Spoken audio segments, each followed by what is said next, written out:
real de estos aprendizajes, ¿llegaremos a donde queremos llegar? ¿Lograremos el propósito? No, ¿no es cierto? Entonces, por eso es importante establecer una evaluación de diagnóstico. Por eso hay que dar una mirada. ¿Dónde voy a dar la mirada para establecer el nivel real del diagnóstico? Tengo que dar pues esa mirada a las carpetas de recuperación. Tengo que mirar a las carpetas del año pasado o a los portafolios, ¿no? Tengo que dar una mirada a mi registro de evaluación. Tengo que dar mirada inclusive a la evidencia del año pasado para establecer cuál es el nivel real de aprendizaje. Y a partir de ello, la pregunta es, ¿cómo podemos llegar ahí? ¿Cómo llegamos ahí? Por lo tanto, hay que recorrer este camino para llegar a donde queremos llegar. Ese es el camino.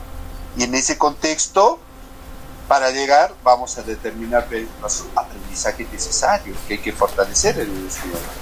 De definir, si de repente, porque la evaluación formativa está centrada no solamente en el estudiante, colegas, también está centrada en nosotros.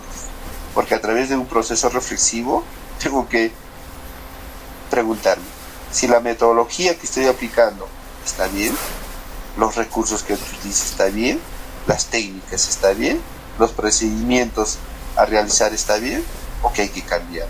También la evaluación formativa es para que nosotros replanteemos nuestras estrategias. También definir las actitudes y habilidades duras y blandas a trabajar. Definir las evidencias y al momento a observar. Entonces son estrategias que nos van a permitir desarrollar cómo podemos llegar ahí. Por lo tanto, la evaluación acá es para el aprendizaje, lo que dice la 094, colegas. Es decir, vamos a ayudar de este nivel que se encuentra mi estudiante, que ya he determinado a través de una evaluación de diagnóstico, ahora voy a ayudarlo a transitar en este camino, para que llegue a este aprendizaje, que es el propósito de aprendizaje. Y es necesario que dentro de este proceso, ¿cómo podemos llegar? Hay que plantear bien las evidencias a observar y que será necesario retroalimentar para alcanzar este propósito, ¿no? Y al final, cuando hablemos de dónde queremos llegar, vamos a hablar de la evaluación del aprendizaje, esa evaluación certificadora que nos permite alcanzar o no el propósito de aprendizaje. Entonces, esta es una ruta que necesariamente debemos entender y aún no estamos entendiendo, colegas. Tenemos problemas para entender este ciclo que es muy importante para poder trabajar bajo el enfoque de la evaluación formativa. Muy bien, dentro del sistema de evaluación, primero tenemos que hablar de la evaluación del logro del nivel de la competencia alcanzada. ¿No es cierto? Es decir, a ver, a fin de año, eso es el propósito anual, o si no, dar una mirada al estándar, que es el estándar, son los aprendizajes que debe lograr el estudiante al finalizar el ciclo, ¿no? Son aprendizajes holísticos que nosotros debemos observar. ¿Cuándo debemos observar esos aprendizajes? Cuando finalice el ciclo. En el nivel secundario, para recuerdo, tenemos dos ciclos: el ciclo sexto y el ciclo séptimo. Entonces, al finalizar cada de estos ciclos, ahí está el estándar que nos permite ver el propósito anual. Muy bien, es el periodo lectivo, es decir, a fin de año, si hemos logrado o no ese propósito de aprendizaje. Es decir, respecto, por ejemplo, yo soy especialista en DNCC. La competencia es construir su identidad. A fin de año voy a hacer una evaluación respecto a determinar si he logrado o no el nivel de desarrollo de esta competencia, construir su identidad. Pero también, al mismo tiempo, como segundo aspecto, tengo que ver la evaluación del logro alcanzado en el nivel previo de la competencia, es decir, del propósito del estándar anterior, ¿dónde nos encontramos? Tenemos que entender, colegas, que en el proceso de la evaluación formativa y cuando hablamos de la evaluación del aprendizaje, son aquí los cortes que se establecen, ¿no? Para saber, a ver, si estamos logrando o no estamos logrando el propósito que se ha propuesto en la competencia X de las diferentes áreas. Esos cortes. Ahora, esos cortes son al trimestre o al finalizar el año, pero también al inicio del año son cortes. Por ejemplo, lo que ahora estamos viendo. Vamos a partir de una evaluación de diagnóstico, vamos a ver el nivel de desarrollo de la competencia de ese estudiante en las áreas. Entonces ahí estamos estableciendo dónde nos encontramos. Ese es el corte. Ese es el corte que vamos a decir, a ver, estudiante se encuentra en este nivel de logro del aprendizaje. Muy bien, esto entonces parte desde este interrogante, ¿dónde nos encontramos? Y para que llegue a fin de año, ¿cómo podemos llegar ahí?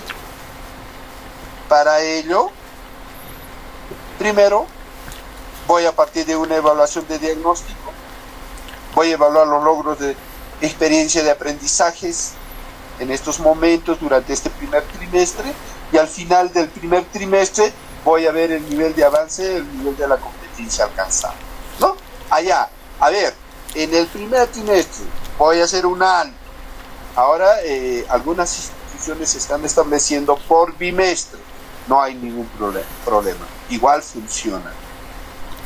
Al término del primer bimestre o primer trimestre voy a ver respecto a tal competencia, ¿cómo vamos? Y acá el referente va a ser el estándar del ciclo, ¿no? Ese es el estándar que me va a dar como referencia. Ah, ya, ¿cuán cerca está el estándar? ¿Está cerca o está alejado?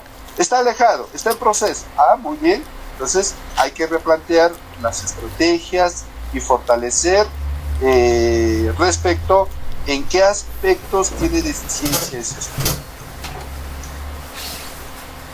Segundo trimestre, de igual manera, voy a hacer constantemente la evaluación del logro de las experiencias de aprendizaje, ¿no? La estrategia Aprendo en Casa está planteando las experiencias de aprendizaje y tengo que evaluar esas experiencias de aprendizaje. Voy a hacer constantemente la evaluación. Eso se llama la evaluación en proceso. Bajo el enfoque de la evaluación formativa, la retroalimentación es constante. No es de que voy a retroalimentar cuando termine el año, colega. No, voy haciendo en aula una retroalimentación constante de las evidencias que el estudiante me envía. Tengo que estar. Voy a mirar la evidencia. Ah, esta evidencia. Todavía este estudiante está lejos de la competencia, lejos del desempeño que se ha propuesto en una aula. Muy bien, hago retroalimentación.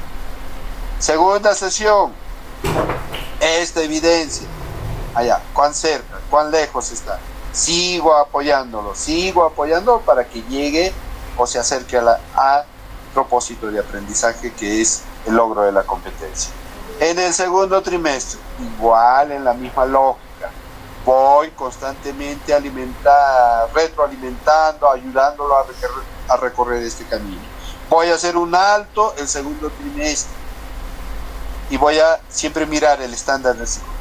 Ah, sigue, no, ya ha llegado, ya este estudiante ha llegado, ya analiza, pero el otro estudiante todavía está en proceso. Muy bien, hay que fortalecer al otro estudiante.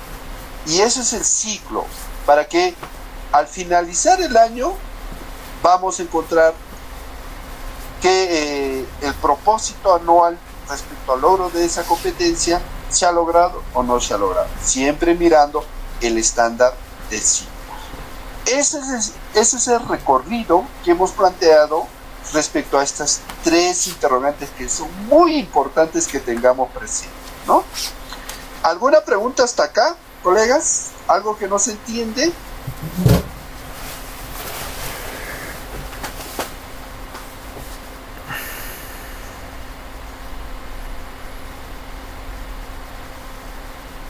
Colegas, ¿están ahí? Profesor David, Todo claro.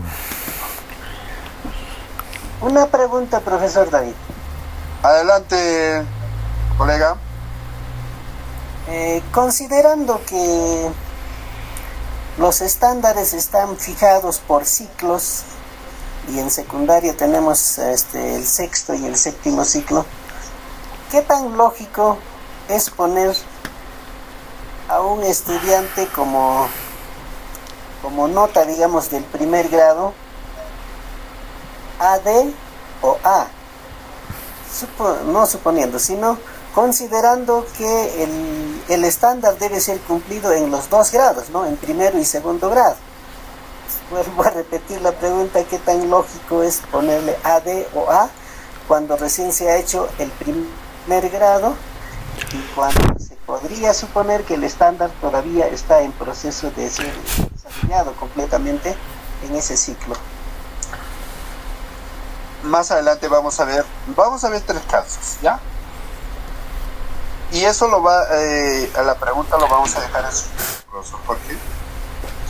3 casos. Aquel estudiante que ya ha logrado el nivel esperado, ¿hay que hacer retroalimentación? Segundo caso, aquel estudiante que no solamente ha logrado, sino está más allá en el logro esperado, ¿hay que hacer retroalimentación? Y el tercer caso, de aquel estudiante que todavía está en proceso. 3 casuísticas que es necesario entender y comprender. Y la pregunta va centrada en lo que dice el profesor. Si un estudiante ya ha logrado en primer año, en segundo ya no debo hacer retroalimentación, lo dejo ahí y me dedico a los otros estudiantes, ¿o qué va a hacer ese estudiante? ¿Puede ocurrir esos casos? ¿Ocurre esos casos? Sí ocurre, pero muy excepcionalmente. Más adelante lo